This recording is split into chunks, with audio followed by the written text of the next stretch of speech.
Hello again, it's 6:15. Now, we've got some laser pens here. Yeah. They look harmless. They look like toys, in fact, don't they? Just sort of fun gadgets that are definitely very popular with children, but they can cause serious eye damage, a burning of the retina in just a quarter of a second.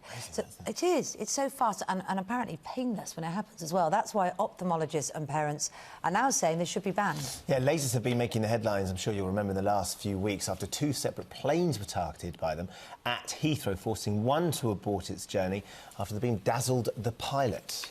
Well, joining us now is consultant ophthalmologist Fahd Quhill, who you have seen, haven't you, in your work, day-to-day work, a huge increase in the number of cases of people coming along with damage. So when did you first make the connection that the damage you were seeing related to laser pens? It was Boxing Day 2013. A parent, two educated parents, bought their children 3 laser pointers as a stocking filler, unbeknownst to them that they posed any danger. And then a day later, the child presents with blurred vision, obscuring of that central vision, and in fact, he'd damaged his good eye. So he'd had one lazy eye, and he'd managed to stare at this beam for just less than a quarter of a second, and had reduced the vision into that left eye. And at that time, when I first saw that injury, I didn't even think a laser pen could induce that level of injury. They very kindly gave me those laser pens. I got them tested and found they were 40 to 80 times more powerful than the outputs deemed safe for consumer use. So they were 80 milliwatts. When a laser pointer that you should use in professional use, like Ben has there. Yeah. That's a very simple one that you can see. I mean, just give you a sense of the point, the laser you get. It's not too bright, but it's certainly visible. Absolutely, and that's 1 milliwatt, and that's perfectly appropriate, you know, to point at things in a lecture theatre and does the job. There is no need for these laser pens to be any more powerful. And how much more powerful are they being made? Between 40 to 80 times. We know of 100 times more powerful, and we even know of some laser pointers that are 3,000 times more powerful. Any reason why they're making them that powerful? Certainly if this is enough? I think it's because there's a demand for them. Unfortunately, there are people who like to light matches, burn clothes alight, light cigarettes with them, and so when they get that powerful, they can actually achieve that sort of. Absolutely. The laser pens that you have there probably are not that powerful, but they're powerful enough to cause ocular injury. But there is a market there. You know, there are people who want to buy these kind of devices, and they're being made. I mean, I think we can actually have a look at what the damage looks like to an expert like you on the back of the retina. Now, what are we looking at here, then? So we've seen 11 cases in Sheffield, and this is one of my worst cases. So the original one with the black, that's an actual scar. That's the thing I'm worried about. So when you get a laser burn, even when it heals, it may predispose to a complication called choroidal neovascularization. And these yellow bits, that's the burn? That's a fresh burn. So that was my first ever case. So when I saw him a day after, say, basically Boxing Day. Can they heal? Will it heal in 7-year-olds, 8-year-olds? So essentially, there are no treatments that an ophthalmologist can offer, either medical or surgical, that are going to reverse these burns. So yes, they do heal, but even it can take up to 4 months, though, that obscuration in that central vision to get better. But even when they heal, when you test their vision, you find that they've reduced the strength of the vision to that of a 60 to 70-year-old. Gosh. Well, the government says it's aware of the issue, it's trying to work out and trying to determine how it can best protect the public from these dangers. In the meantime, I'm guessing your advice to parents is don't buy them. Absolutely. Do not buy these for your children. If you do need a laser pointer for professional use, then buy them from a bricks-and-mortar UK retailer. OK.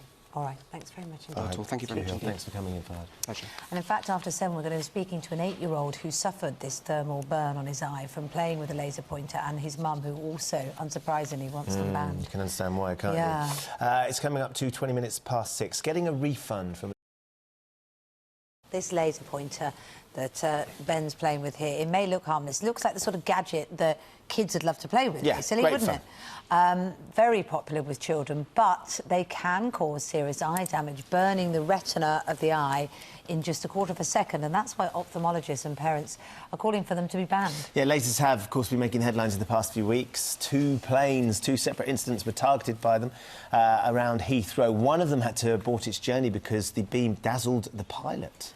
Well, joining us now is Jonathan Marshall, who suffered a thermal burn on his eye from playing with a laser, along with his mum, Angela, and Fahd Quhill, who's a consultant ophthalmologist who, I know in your practice you've seen a sharp increase in these sort of problems. But let's talk to you first of all, Jonathan. So What happened with your eye then? Can you remember? Well, I went to my sister's school fair, and I wanted this laser pen. Yeah. All day. I was begging my parents for it all day, and at the end, because it was my birthday coming up, and my sisters had already got a present, my mum said to my dad, "Fine, you can get him a laser pen." But we never knew how much damage the laser pen could do. No. So you had the laser pen, Johnny, and what did you do with it? So when I was at home, I was sitting in the office playing on the computer with the laser pen, just shining it around and having experiments with it. And I shone it in my eye to see like how strong it was.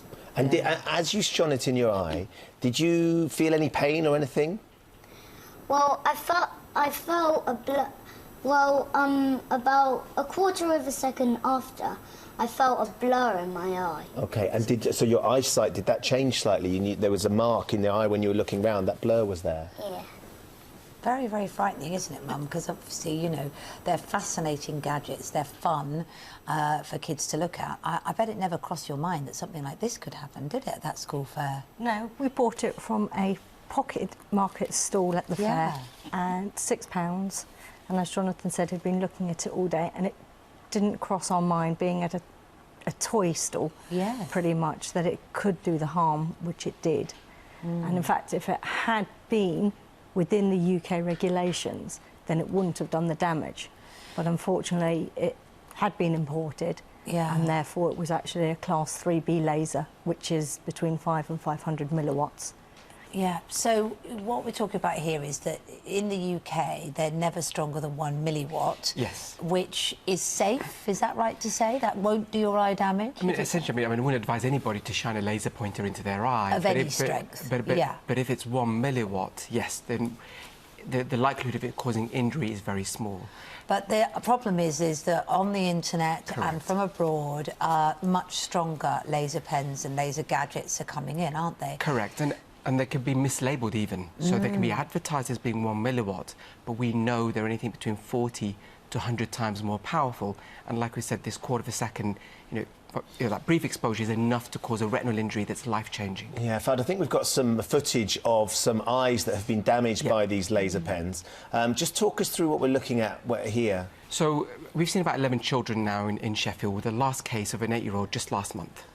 But this is our severest case. So this child had a burn in one eye, but the burn was severe enough that he developed some scarring. So that black dot, just to be clear, we're looking at the retina, that black dot is the burn. Is a burn and also scarring, yes. Because he's had an abnormal network of blood vessels that have formed afterwards. And now he's got a permanent blind spot in the vision, and he's legally blind.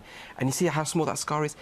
That's your fovea, that's the centre of your vision. All your good quality vision, your driving, your reading ability, your ability to recognise faces is all concentrated in that small area.